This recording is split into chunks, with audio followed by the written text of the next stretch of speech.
I want to be clear about something.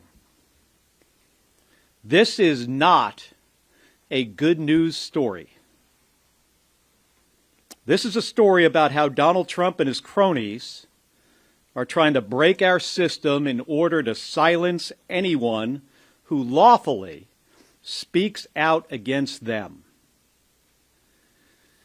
and to send a signal to every American that they better think twice before they speak out, or they might be next.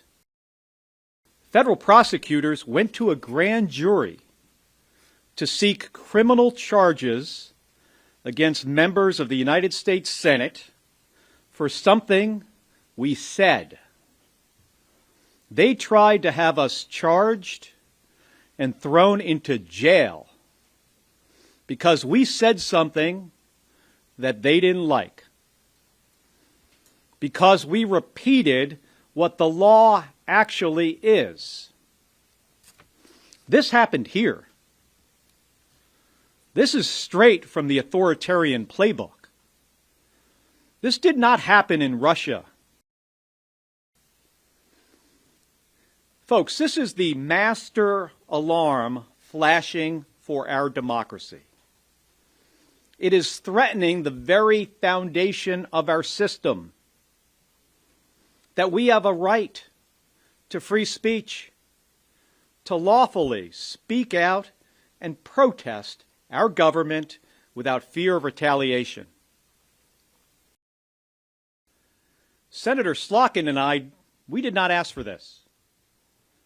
We're just the first through the breach. But you'll be damn sure that we are not going to back down. We've been in war zones for this country. We fought our country's enemies. This doesn't intimidate us. And we know that this is much bigger than the two of us.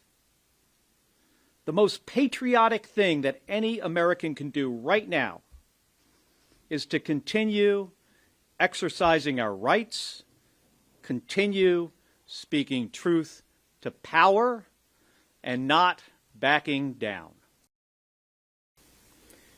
But to be clear, this is not about the content of this one video. Let's call it for what it is.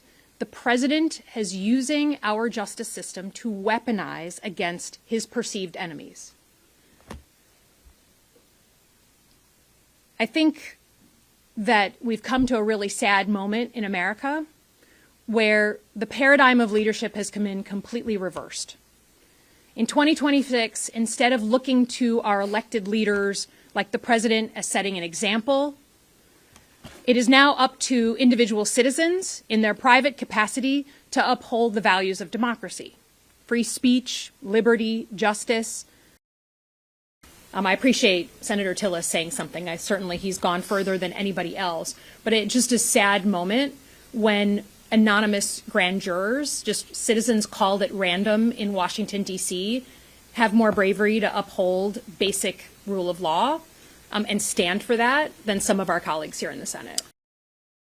Both of us have put our lives at risk.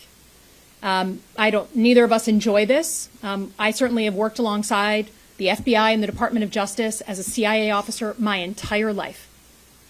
I have great respect for what the career professionals do. They keep us safe every single day. So I don't enjoy waking up and having those same organizations targeted and pointed against me for freedom of speech. I don't.